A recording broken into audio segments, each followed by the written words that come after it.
back with part 2 here. I'm Josh Gross, publisher of Beverly Hills Weekly. I'm here with Bob Bailey, longtime 8th grade English teacher at Hawthorne.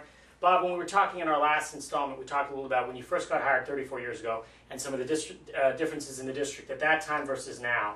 As a young teacher starting off, who were some of your mentors in those early days at Hawthorne, and how did they influence you to become a better teacher? Well, one mentor that I know, well, aside from my principal and vice principal, Dr. Ronan and Dick Hubick, who really guided me in the right direction. They showed me the way it was supposed to be done. But a mentor that was a role model for me was George Forges at that time, who I think everybody still talks about. And the reason for that is because George, well, for one thing, it took me about 2 or 3 years for him to accept the fact that he liked me and I was okay. I had to earn it. Yeah. Let me stop you on that point because you know when we interviewed Steve Kessler last week, he mentioned that at Horseman in those days there was a real esprit de corps, and the faculty sort of policed each other. There was very high standards amongst the faculty. Was that true at Hawthorne too? That's very true. So Kessler beat me out, huh? Yeah, it must be what it is. Yeah. Yeah. Oh well. Yeah. Exactly correct. In those days, Beverly Hills was paying teachers more than UCLA was paying their professors. So we were getting teachers, for instance, when I would go to meetings at the high school English department, they appeared to be very similar to my English professors that I had in college, and the same was true at the elementary schools. The teachers were proud. They knew that it was an elite status to be a Beverly Hills teacher. They were very proud of Hawthorne. They thought Hawthorne was just the best of the best. And so yes, they did police each other, and I think that was part of my having to prove myself that I was worthy of being one of them. What I learned though from George was something that I tell the younger teachers today. He had his own style of teaching, and trends would come and go then, just as they do now. But once you found your strength, you got to stick to the strength. Run with it, yeah. You got to run with it, because at the end of George's career, the in thing was group work. Sure. You had to separate and work in groups. And it still is, and that's still a great way to go, and a lot of teachers do that well. George was a lecturer, and that was his strength. You mean the old Socratic style? Yes, yes, and so he was made to feel at that time, by the powers that be, that he was teaching the wrong way. Sure. And I learned from that experience and seeing the way that he took it, he took it poorly, not to ever let that happen, and to encourage others to stick with what they know and what they do, and at the same time be open to those new things that come into our lives, our teaching lives, that might be of benefit to it. Now, teaching reading in English obviously has had significant changes over the years, especially with technology, and especially with kids texting nowadays, and they think that texting is the proper way to spell things in essays and that sort of thing. Yes. How do you change your teaching technique to reflect those things? Well, I've tried not to tell you the truth, except for being aware of it, and being aware of what the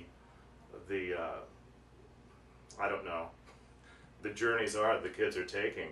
And, you know, I'll tell you, the major difference is the distractions. There have always been distractions, but nothing like these kids have now. Phone and nothing, anyway, nothing like that. Yeah. Right. And so do you just try to basically teach it as you normally would and work around it, or what? I do. I do. I'm simply a dinosaur. So I think what's interesting for the kids in middle school, this is their first experience with having teachers for each subject. And each teacher is different.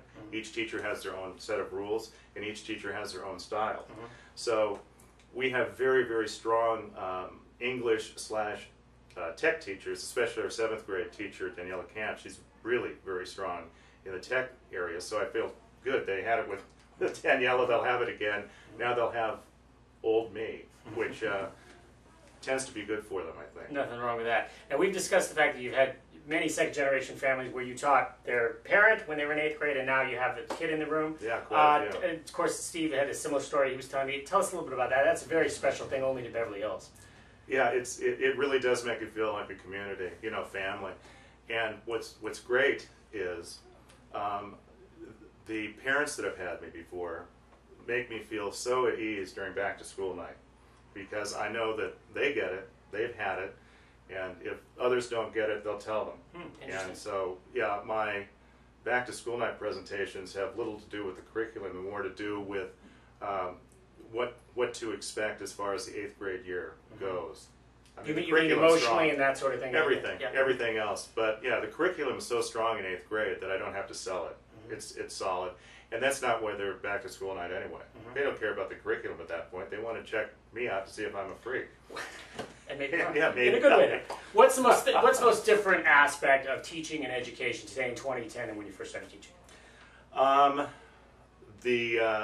The pressure that we get from above to teach a certain way and to teach at a certain pace. When we started, I think because the district recognized itself as an elite one, to use that term again, the teachers were completely autonomous.